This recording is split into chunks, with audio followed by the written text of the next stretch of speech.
instructed into giving the child a whole lot of sound input, not only of speech, but of all the ground sounds around also.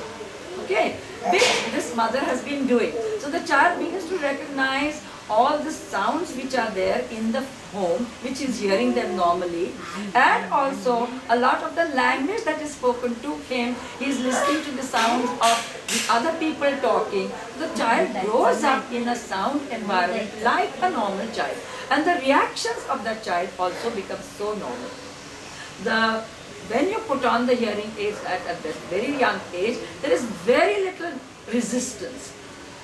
Very little resistance, because the child starts enjoying the sound, because sound brings in so much more meaning. Sound makes the world come so much more alive, and it is so much more interesting that these children, let alone resisting it, they are very uncomfortable when the hearing aids are off.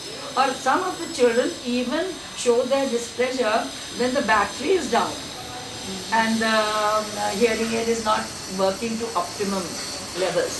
So they start enjoying. And then the mother also, at that very young age, she hasn't really experienced the trauma of deafness in a child.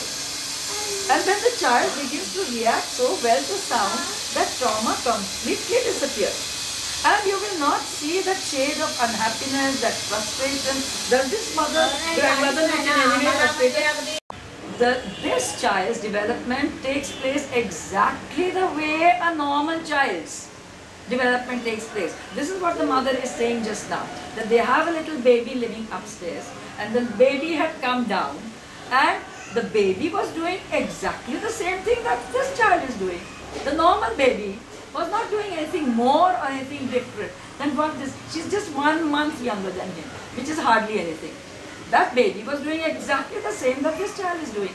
You normalize the child and you train that mother to focus more on sound. It becomes easy for the mother for the simple reason this is a more natural, it is a natural way of doing things. This is the way you start the child. You introduce him to the hearing aid. Now, what about students who have started to wear the hearing aids late? So, how do you make them accept it? Late. Yeah. Now here, the later you put it on, the more difficult it is. Now here again the same thing. You have to first and foremost, whatever you are going to start, I instruct the parents that their first task is to introduce them. And first and foremost, I tell the parents, I show all the other children who are wearing the hearing aids and how they are talking. That becomes a sort of a motivation. Because I have noticed there is a deep-seated resistance on the part of the parents. This sweet little baby, otherwise looking so normal, and now you're going to put on the hearing aid, you're announcing to the whole world, so that my baby is deaf. And then they ask me questions like this. Afterwards, when you start talking, can we remove the hearing aids? So it shows that there is a sort of a resistance on the part of the parents to put on the hearing aid. And here they find that he doesn't let it on, it is so difficult, he's constantly taking it off.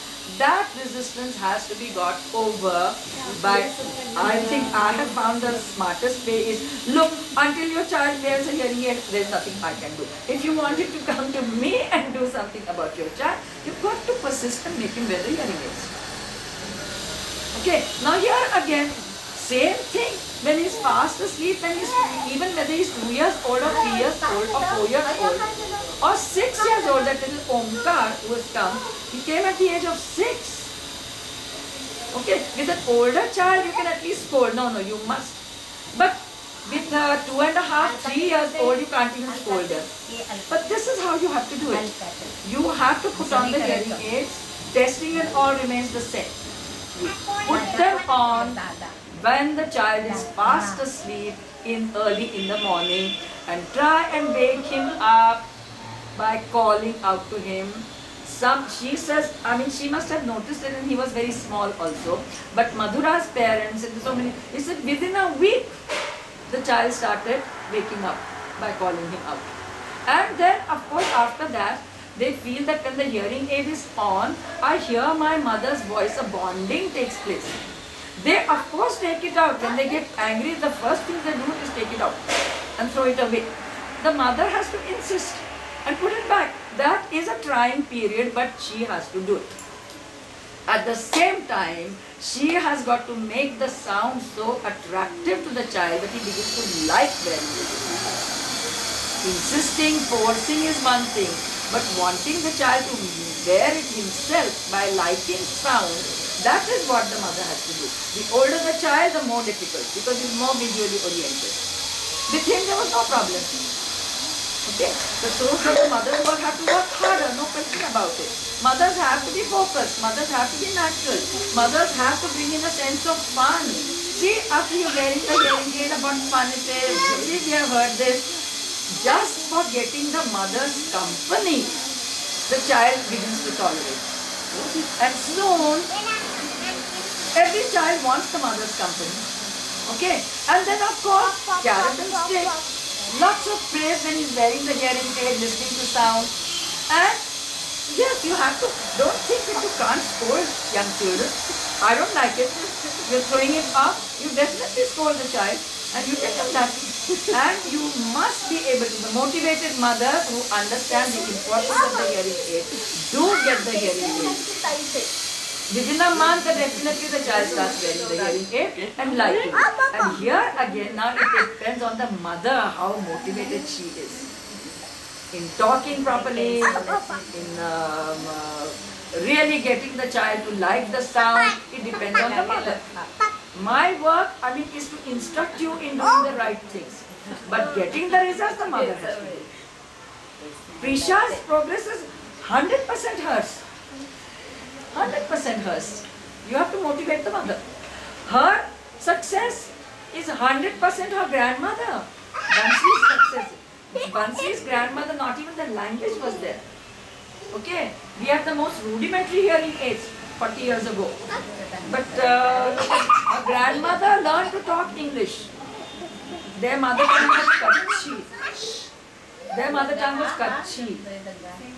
And I don't know any Kutchi. So she said, let's speak Marathi. I said, no, it will be a hotspot. It is, let me go into English.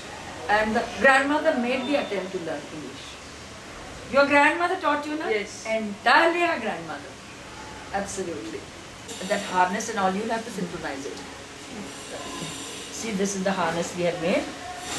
And the child is comfortable, he's not in any way uncomfortable with it. Put them on. Here, this I want you to show.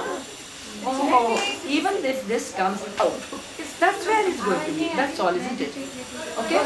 And it's so easy to put it on. That is why in India, the pocket models are we have to take care of the cost factor. And it is very important that hearing aids are to be put on. They have to be affordable. So in India, it is extremely important that the parents are able to afford the 2 hearing aids.